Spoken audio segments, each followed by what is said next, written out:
지난 시간에 26편 을응편 하면서 네. 을응을 이제 독차지하고 있던 네. 네, 전 안기부 지금 국정원 얘기를 하면서 지금 그리고 그 뒤로 국정원은 이전을 했고요. 그쵸. 이전하기 전에 안기부 시절 을응의 이제 자료를 찾아보면서 그 을응의 역사를 얘기를 했었습니다. 오늘은 27번째 이야기가 되겠고요. 왕산노, 네. 왕산허위 그 선생님에 대한 그 역사를 준비해 주셨다고 하는데 일단 준비된 화면 네. 보면서 좀 얘기를 하기로 하겠습니다. 네. 뒤에 그 사진 보시면은 좀 사실 사진이 남아 있을 시기예요. 사실 네. 왕산허위 선생님 같은 경우는. 근데 이제 의병장 관련해서는 사진이 뭐 거의 딱 한 장 남아 있는 정도니까 그나마도 집안에서 가지고 계시는 그런 초상화로. 초상화를 갖다가 조금 모티브로 해서 이렇게 그림을 그린 걸로 그렇게 알고 있거든요. 예. 아니, 그 최익현 선생님도 남아 있었나? 아무튼 있습니다. 예, 최익현 선생은. 네. 머그샷이라고 그러잖아요. 네. 일제 입장에서는 네. 아무래도 일단 뭔가 자기들한테 범죄를 저지른 사람이니까 머그샷이면 머그샷이고 보도사진이면 보도사진을 찍었을 것 같거든요. 네. 그런데 일단은 허위 선생님은 이렇게 지금 초상화가 남아 있고요. 조선시대의 초상화가 남아있는 경우는 그 집안에서 이제 가보로 대대로 이제 물리기 위한 것도 있지만 그것이 만들어지게 되는 대부분은 그 도화서라고 해서 그 조선시대 화가들의 그 화가들 집단인 이제 곳에서 나라에 공을 세웠거나 아니면 좀 중요한 분들을 이렇게 책자로 남기는 경우가 많아요. 이제 그 당시에 이제 그림을 대충 이제 그려서 책에다도 집어넣기도 하고 네. 또 그 집안 분들도 네. 그것이 필요하잖아요. 네. 그러니까 그 편에 같이 이제 책자랑 더불어서 그것을 그대로 이제 집안에다가 그 드리기 때문에 그것을 가지고 뭐 영정이라든지 네. 이런 게 남아 있다 보니까 사실 조선시대의 양반들이라고 하는 분들의 얼굴이 네. 그래도 좀 많이 남아 있는데 그 최근에 좀 신비하고 재밌는 이야기는 이순신 장군의 초상에 대해서 이제 얘기가 나온 적이 있었는데 말들이 좀 많잖아요. 그게 맞느냐 예. 아니면 그런 것들. 그 초상은 사실 맞지 않는데 네. 이제 굉장히 좀 이렇게 엄숙하고 좀 굉장히 뭐 준엄한 분위기로 뭐 장군의 기상을 가지고 그렸을 텐데 그 조선 시대의 이순신 장군의 그러니까 3대 후손 정도 되시는 그분의 이제 그 초상이 일본에서 있었던 거를 그러니까 예.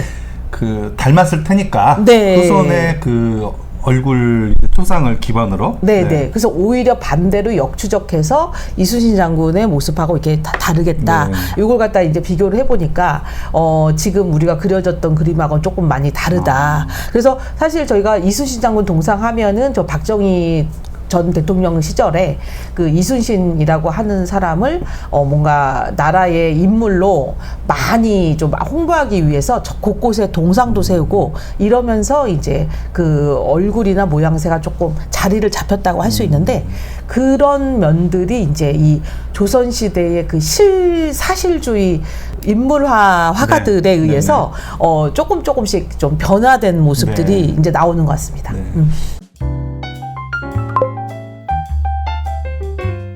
지금 왕산노라고 하면은 이제 그 저희 조선 의병장의 뭐 대표적인 이름이기도 하지만 왕산노의 대체적인 위치는 신설동, 저희가 동대문구라고의 거의 끄트머리 쪽에 해당하는 동대문구의 서쪽인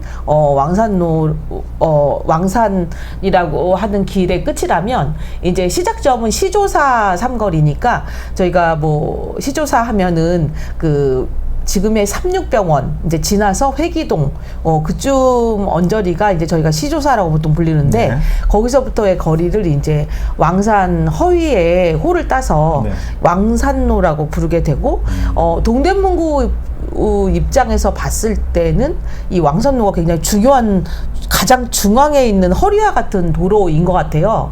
왜냐면은 동대문구 전체의 모습이 약간 다이아몬드 골 형태의 모습이다 보니까 중앙을 가로질러서 동서를 관통하는 도로가 이 왕산로였기 때문에 이 허위 장군의 호를 따서 왕산로라고 했던 것도 당시에 뭐 이렇게 국가에 뭐 목숨을 걸고 의병 활동을 했던 그런 의미를 많이 담고 있지 않을까 생각이 됩니다.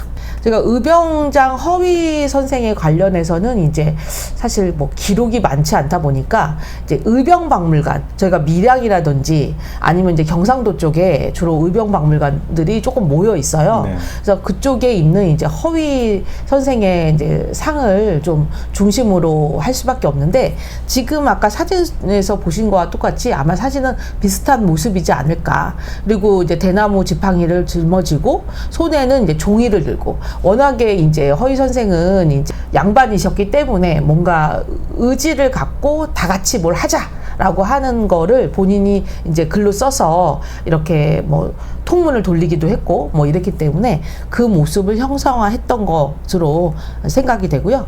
이 왕산 허위 장군 이제 기념관에 이렇게 잔디밭에 곳곳에 이제 이렇게 의병들이 이제 총이라든지 칼, 뭐 거의 뭐 축창이라고 할 수도 있지만 그런 분들의 그런 무기를 들고 무기를 들고 이제 하는 모습을 갖다가 이제 허위 기념관에 기념공원에 이렇게 조성이 되어 있어서 이게 절규하는 모습들, 부모님이 돌아가셨거나 아니면은 부모님 아니어도 같이 의병 활동을 했던 동지가 돌아가셨던 거를 아주 목 놓아서 울고 있는, 그리고 지금 손에는 조총이라 그래서 굉장히 좀 허름하고 좋지 않는 총을 갖다가 짊어지고 둘이 싸웠는데 결국은 이렇게 같은 동지가 이렇게 총 맞아서 죽는 그런 모습에 절규하는 모습들, 그런 모습이 이제 왕산 허위 기념공원에 조성이 되어 있습니다. 그럼 기념공원은 지금 위치가 어디 있는 거예요? 기념공원은 저희가 이제 밀양 또 있고 허위 장군이 이제 태어난 곳이 이제 요 다음번 패널에 보시면 여기가 이제 김천. 네네. 그래서 저희가 사실 김천 하면은 대구랑 그 근처 주변이다. 예, 추정할 수 있는데 이제 왕산 선생 자체가 이쪽 지역에서 태어나셨기 때문에 이제 그런데 이제 왜 이쪽 지역에서 태어났는데 이쪽 서울 지금으로 말하면 이제 중랑구나 뭐 이쪽 지역까지 오게 됐냐면 당시에 1907년에 이제 그 정미의병이라고 해서 의병대들이 다 전국에서 모인 거예요. 그래서 그 화면 속에 있는 것처럼 13도 창인데요.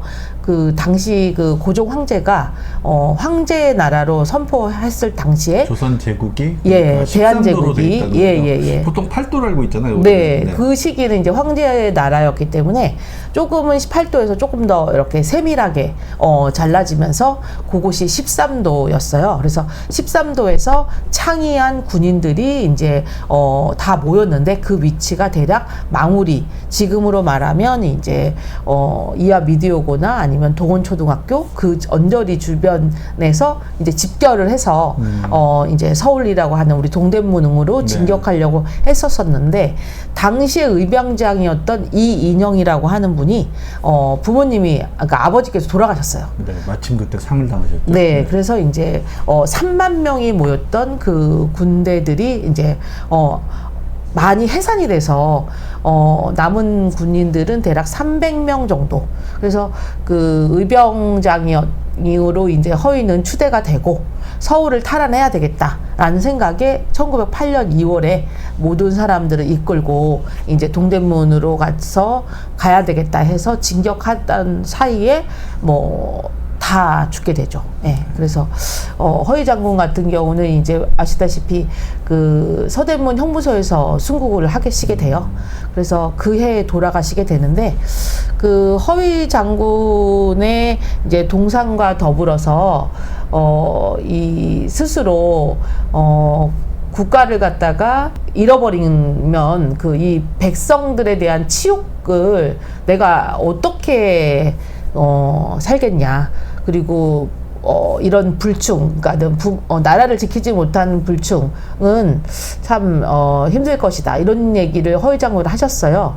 근데 사실 허위 장군이 실제로 이제 뭐 우리가 잘 얘기하는 것처럼 뭐 이렇게 뭐 군인들이셨고 대대로 뭐 무가 집안이었고 이런 것도 아니었는데, 당시에는 이제 군대가 다 해산되고 고종이 폐위되고 이제 순종이 이제 왕위에 오르고 나는 이 모든 정치가 일본에 의해서 좌지우지되는 시기였기 때문에 이 의병이라고 하는 사람들이 나라를 갖다가 빼앗기는 거는 절대 참을 수 없다 해서 많은 분들이 뭉치셨던 것 같아요.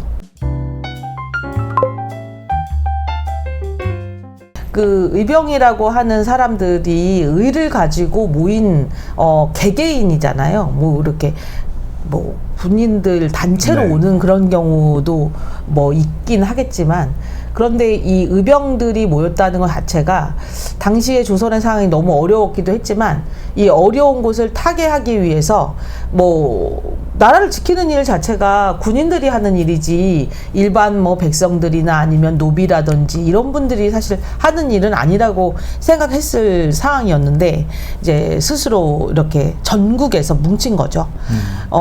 이전에 이제 허희 선생이 하셨던 일은 이제 보시다시피 의정부 참찬으로서의 역할을 허희가 했을 때 스스로 이제 시무십조라고 하는 것으로 왕에게 이제 고종에게 건의를 하게 돼요. 근데 저희가 시무십조라든지 아니면 뭔가 왕에게 건의한 사람들, 우리 그 성종, 고려 성종께 이제 최승로라고 하는 사람이 뭐 건의를 하기도 했고, 뭐 우리 그 전에 뭐 신라의 최치원도 이제 신라의 여왕에게 건의를 했죠. 당나라 갔다 왔던 네, 그 최치원. 네. 그래서 뭐 육두품으로서 이제 뭐 유학도 다녀오고 이제 그랬던 분이신데, 이렇게 뭔가 건의를 할 시기는 굉장히 나라가 좀 어떤 체계가 없이 뭔가 필요할 때, 뭔가 그 변화나 개선이 필요하거나 네. 아니면은 그보다 더 최악일 때. 그렇죠. 네.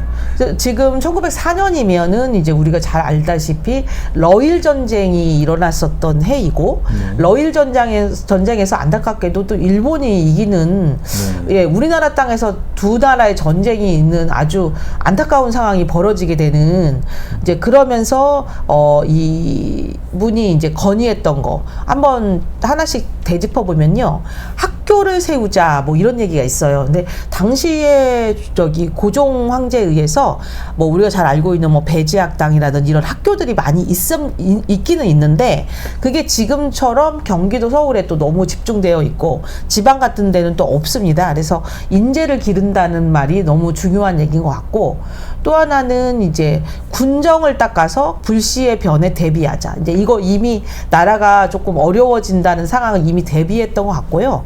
철도를 증설한다고 했는데, 이제 저희가 청량리에서 동대문까지의 그런 전차 이야기를 했었죠.